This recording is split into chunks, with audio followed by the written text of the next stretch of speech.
So we've just been to the gym, ran a few errands. I am headed home to shower, get ready for the day. I have a couple things to do at home. I also have to work, get some orders shipped out. And then I will sit down and chat about some of the first things we did or have to do to get licensed. So I'll go over that in just a little bit. He's so happy. Hey, no crying. Hey! No crying. No! No crying.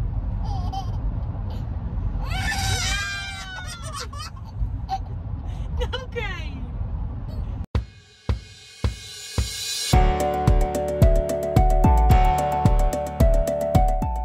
Wait, where is the camera? Right there. See that green dot? Oh, okay. So, when Steve and I decided to do foster care, the very first thing we did was sit down with our boys. So this is Traxton. Trax, come here. This is Traxton. Say hi. Hi. He loves being in front of the camera. This is Asen. Hi. This is Zeke. Brink's asleep right now. So we sat these guys down and we asked them how they felt about doing foster care, because this would impact their life more than Steve and I, because for Steve and I, it would just be adding one other child. But to these guys, it's gonna uproot their lives. It's adding another child into our home that it divides mine and Steve's attention even more than it already is. So when we sat down with these guys and chatted with them, at first their responses were kind of hesitant, and then when we explained it a little bit more and what it would mean, then they kind of understood it a little bit more. Asen, what did you think it was when we very first asked you? How did you feel?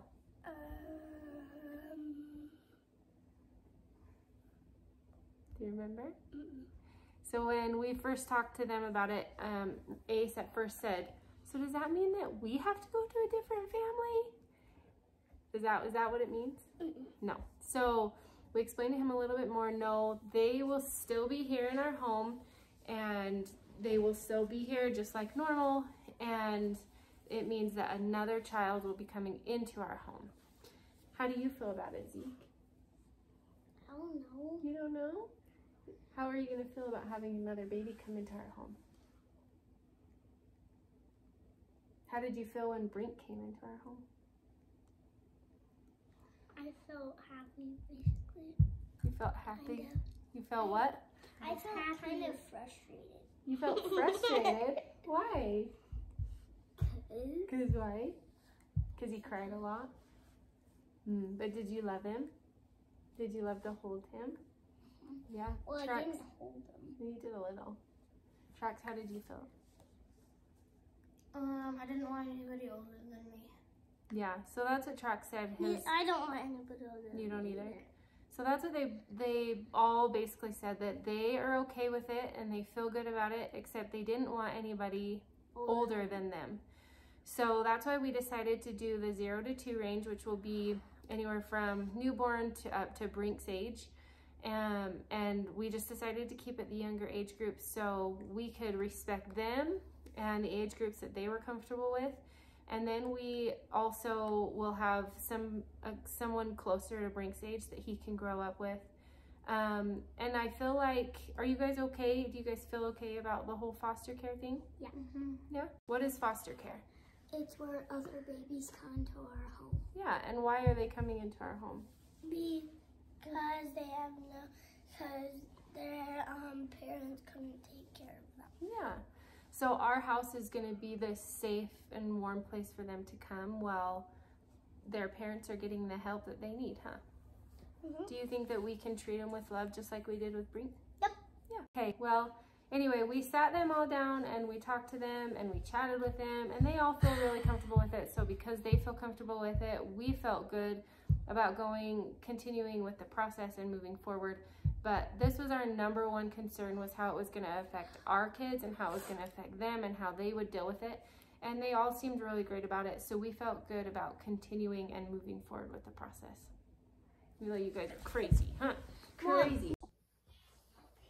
I just recorded a whole video and I was holding it with my arm out this whole time. It was what, probably 15 minutes long, and it wasn't recording. Anyway, I'm starting over. Traxon just laughed at me. Okay, so I'm gonna start over. So after we sat our kids down and talked to them, made sure that they were okay with everything, made sure that they felt comfortable, what age range we wanted, we emailed the lady that we've been working with, and she set up a Zoom call with us, and she had an interview with us and just asked us some questions. They're very upfront and honest about things to expect, things that could come up, so you know everything before you decide to move on with the process. We were good with everything. We were ready to move on. And then she sent us an email with all of the YouTube links for the classes. Now, since COVID, they haven't been doing in-person classes, so they've only been doing them online. So they sent us 8 links that are like 2 to 3 hours long each class. Well, their average is about 3 hours long each. So 8 classes, about 3 hours each. I would watch them as I would go to the gym or working or cleaning, just whenever I could get them done. And then Steve would just watch him as he was driving to and from appointments with work, and anytime he could watch them, because you have to watch them individually. So he had to watch all 8, I had to watch all 8, and then you have to email them 3 things that you learned from those classes, so they know that you watched them and that you understood, and kind of to check it off of the list. And then after you've completed those 8 classes, then you have to do a few more classes online, that after you're done with those, you have to do an online quiz. So I had to do those, and Steve had to do those. All of these you have to each individually do. You can't do them together. And then we got certified first aid and CPR, which we also did online. I don't know if they will ever at any point go back to doing them in person. Because of COVID, I know that they ended up just doing them online. I don't know if they'll stay that way or if they'll end up going back to in person. So as we finish those classes, then we were able to email them. They emailed us our certificate of completion of training and our CPR and first aid certified certificates. And then they there's just a few other things that we have to complete. So where we are in this process is, after you're done with all of the classes, which, side note, I was talking to my friend who is a foster mom right now, and I was talking to her about how we feel like these classes, everyone should watch. Every parent should watch. I feel like there's so much really good information in these classes, and there is so much watching these classes now that I wish I would have done differently. As my oldest was younger, I wish I would have done some things differently with him. He's a great kid, but because when he was younger, we moved around a lot. My husband did summer cells, so we moved around a lot. He had a lot of anxiety when he was younger, and when we moved around home to home, we always had him sleep in his own room, because I always was taught, like, you don't co-sleep. Kids always sleep in their own room, and I don't know if there's ever a right or a wrong way, and how we did it, it ended up being fine. Back then, I never put it together. I never put 2 and 2 together as to that's why he was having anxiety.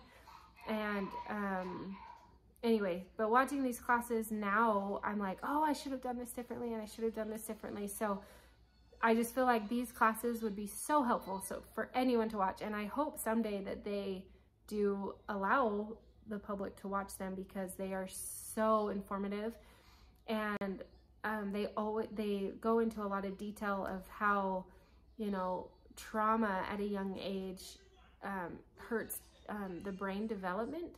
And so there's just a lot of things that you don't realize that go hand in hand. And maybe one day they'll be available for everyone to watch, because I feel like everyone should. So once we finish the classes, now there's just a few things you have to check off. So during these classes, they take a long time. And so there's your home study checklist. There's also other checklists of things that you have to turn into them to prove your income, prove your health. So like immunization records, So in this home study, we've also had to get things ready in our home, like if you don't already have a gun safe, to either get a gun safe, or we took all of Steve's guns and ammos over to my parents because he has a gun safe. And then we had to get like a fire extinguisher, which we don't have yet. And then like a full first aid kit. So I ordered a big first aid kit online, and it's kind of funny because right after I ordered it, I cut my finger outside and it was pretty deep.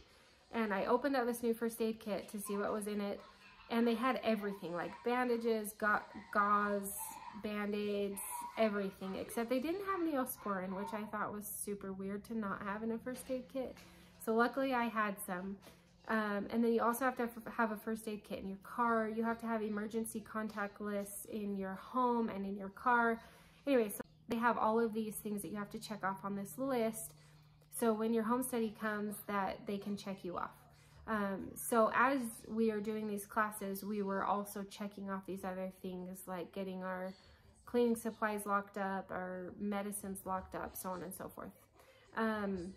So you also have to get physicals to make sure that you're in a good physical and mental state, which I have mine done. Steve is still waiting for his to be done.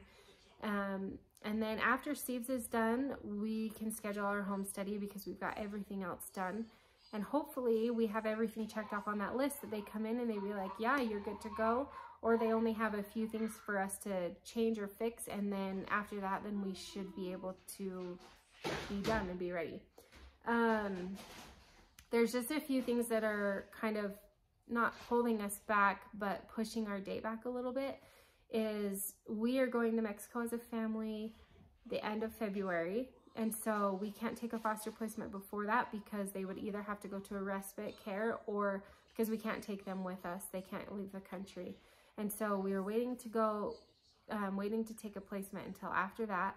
And then my sister is actually expecting twin girls, and I'm so excited for her. I cannot wait.